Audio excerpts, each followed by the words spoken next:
Ready to find your dream home in Orange County, California? The 2025 market is in full swing, and today we're sharing 5 must-know tips to make your home hunt in Orange County a success. Whether you're eyeing Irvine, California's glistening suburbia or Huntington Beach's hip coastal charm, these tips will save you time, stress, and money. And stick around for a bonus tip that could give you an edge in this competitive market. And if you're new here, hit the subscribe button and tap that bell to get weekly tips on living your best OC life. Let's get started. So let's first start with a tip that can save you time, and that is to reach out to us. And so what do you do when someone reaches out to you when they're thinking about moving to Orange County? I say, hi, how are you doing? Where are you coming from? No, we have a really good conversation, really digging in deep to, where you're at currently, why are you coming out here? And then getting a sense of, okay, what is important for you? Is it work-related stuff, hobby-related stuff? Are you empty nester? What was your situation, so we can really dial in on really good pockets of neighborhoods that fit not just what you're looking for, but also your budget as well. Yeah, because what you see on the internet or even on our channel, it's never the same as when you're here or when you have somebody guiding you that can help figure out what is a place that would work for you. So yeah. And before we continue, comment below where are you coming from. We always like to hear where everybody's coming from. Shawn has talked to everyone from every continent except Antarctica. Those penguins will call one day. Well, the scientists, maybe there's a scientist. Yeah, that's true. That's true. They're sick of the cold and they're like, never again. Yeah, very different weather than Antarctica, that's for sure. Yes.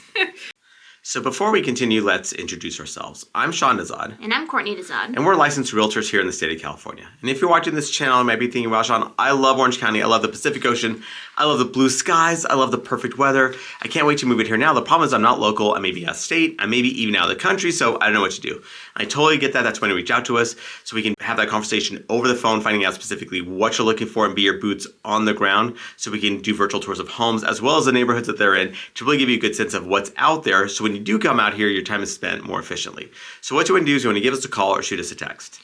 Yes, that number is the cell phone. You can call us or text us, or you can use WhatsApp if you're outside the country. And now for a tip that can save you stress, and that is if you need to, if you've got cash is king. But if you don't have all the cash to cover the purchase of your home, what should you do to save you some stress? Well, if you have cash, more money, more problems, right? That's what, there's that. But if you're looking to do financing, one, obviously you may have a lender that you already have a relationship with, who may or may not be licensed in the state of California to do work, but we do obviously have trusted lenders as well that we can refer to you, so you can kind of get a sense of, okay, what are the rates? What do you qualify for? What is that payment really looking like? To make sure that we have a sense of what's out there, because when I'm trying to find new homes that kind of check off all the boxes, it really helps to know what our budget is, because either I might be undershooting it because we kind of theorize it's a certain lower number, or we overshot it, and I don't want to waste your time showing you properties that really just don't fit your budget. So having that pre-approval out of the way is really helpful. And also a second reason why you want to have that pre-approval is that, let's say when you do come out here, I've had people that they were more 3, 6 months, 9 months out, but the right home was right there. And so basically, because they already got pre-approved, when we did have submit our offer package to the seller, our offer looks very strong because we've already, we have all of our ducks in a row. They look at you as a real buyer as opposed to, well, maybe, maybe it's a shot in the dark.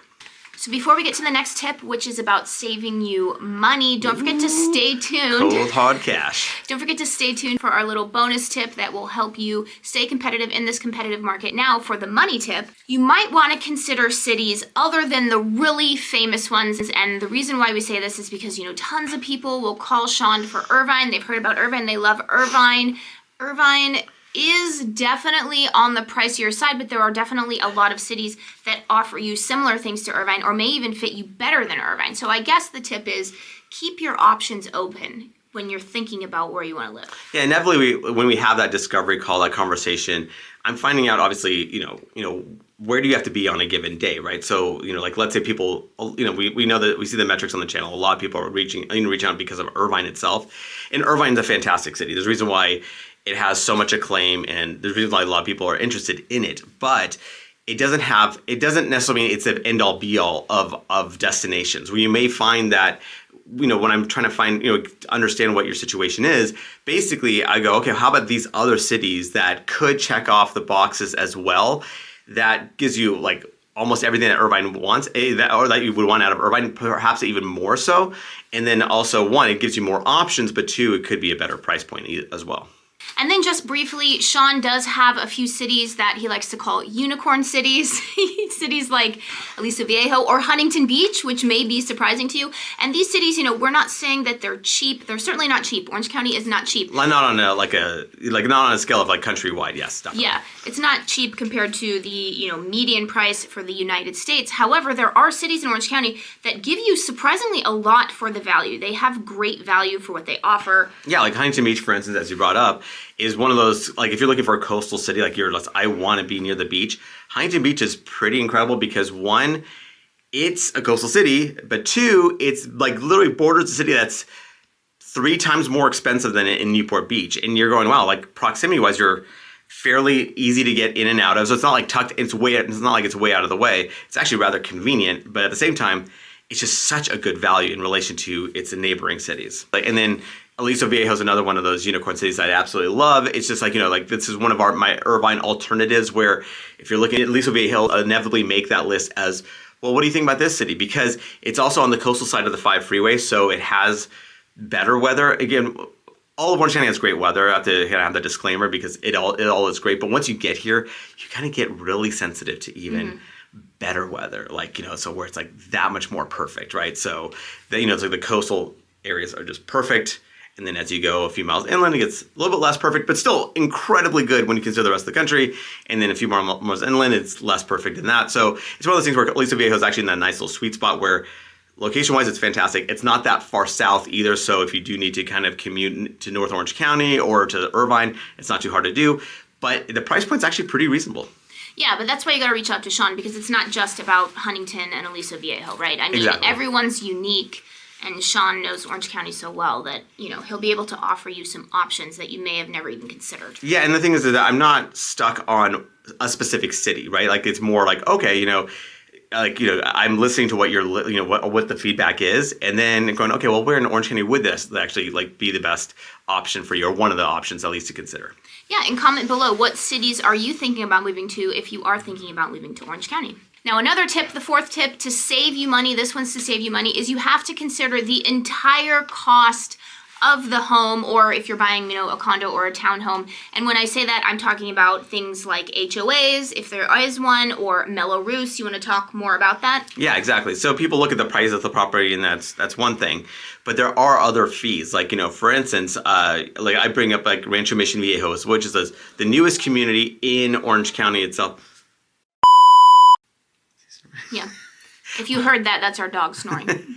So it's like it's the newest community in Orange County itself, and so there's a lot of new construction taking place here. So price point wise, it's actually very reasonable. But the thing is that taking into account the other factors, you may find that it still makes a lot of sense, or it may make a little bit less sense. So one, there are specific transfer fees that when you move into this community, there's a few other communities as well where you're paying a certain a small percentage of the sales price to actually transfer ownership basically. So there's that. There's a transfer fee. Then obviously you have HOA dues. So you may have one or multiple HOA dues depending on the situation. So you could have a master one for the whole community, like Aliso Viejo has that. It's not very much, but Rancho Mission Viejo does as well. There's these Coda Casa has as well. So there's these several communities that has a blanket overall association dues, and then depending on what you have as far as a property, they could have within their little subdivision an additional layer of HOA dues. So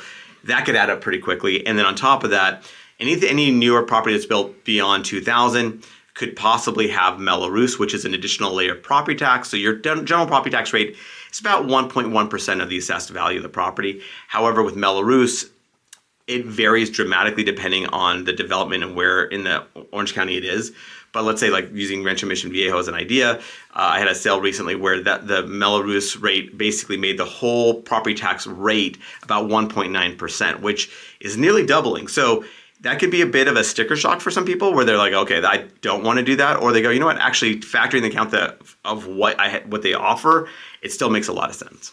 And don't forget, for a bonus tip, stick around for that. But now this next tip will save you time. So when you are thinking about where you want to live, you really have to take into consideration where you have to be every day. I mean, if you're lucky enough to not have to work every day, is there a place that you have to be every day? And it really matters in terms of location, because Orange County, like any big metropolitan area, there's a lot of traffic, and it can get really, really tiring if you're driving a lot because you thought you wanted a particular city, but you work like an hour away. I don't know. It might not be worth it. Yeah, exactly. So using Irvine example, because we get a lot of people reaching out for Irvine. Like if they do need to be at a specific location consistently, it's like, okay, well, where is that? If that's in LA County, for instance, well, you may want to consider an Orange County city that's right near the LA County border, because there's a lot of really good options. It's not like you're taking this huge step back from going from Irvine to one of these other cities. There's actually a lot of really great cities that are along the LA County border where it just makes a lot more sense potentially to actually be there, because you're skipping a whole level of traffic within the county. So you're obviously dealing with that traffic in LA, but that's, at least we can make that traffic impact a little bit lessened. And now you've made it to the bonus tip, and the bonus tip is days on market. So what does that mean? What is your tip related to days on market? Yeah, so I've had people reaching out to me going, okay, well, if a property is listed for $1 million, just using that, nice round number, well, what is it going to sell for? I mean, obviously, I don't know, because obviously it kind of depends on what the situation is. How do the agent price it? Do they price it competitively? Is it an aspirational price depending on what has sold before? So what's interesting is that when you're kind of seeing how much flexibility is there with the seller on a particular property, or if it's going to go above ask or below ask, I use days of market as my guide, right? So basically, if it's brand new on market, so let's say first 10 days to let's say 2 weeks, chances are it's going to, it does actually get taken, gets taken, goes into escrow. Basically, what might happen is that property probably went for at or above asking, is a very likely possibility, just because it was snatched up that quickly. However, as it goes beyond that date, as you get closer to 30 days on market, then maybe it might go for at or a bit below asking. And then if we go to 60 days on market, then it's probably going to go for well below asking. So it's one of those things where it's not obviously set in stone, because there are circumstances. Maybe there's a difficult tenant. Maybe the seller's got things going on where that's causing it to be delayed. But it is a general rule of thumb that's pretty consistent, is that the longer it's on market, the more flexible, because the market obviously has spoken, and whatever the seller wanted, they're probably not going to get. And remember, we are licensed realtors here in the state of California. So as much as we love making these videos, what we love more is to help you with your real estate needs. So whether you're looking to buy or sell a home, what you want to do is when you give us a call or shoot us a text. Yes, that number is a cell phone, so you can call us or text us, or you can use WhatsApp if you're outside the country.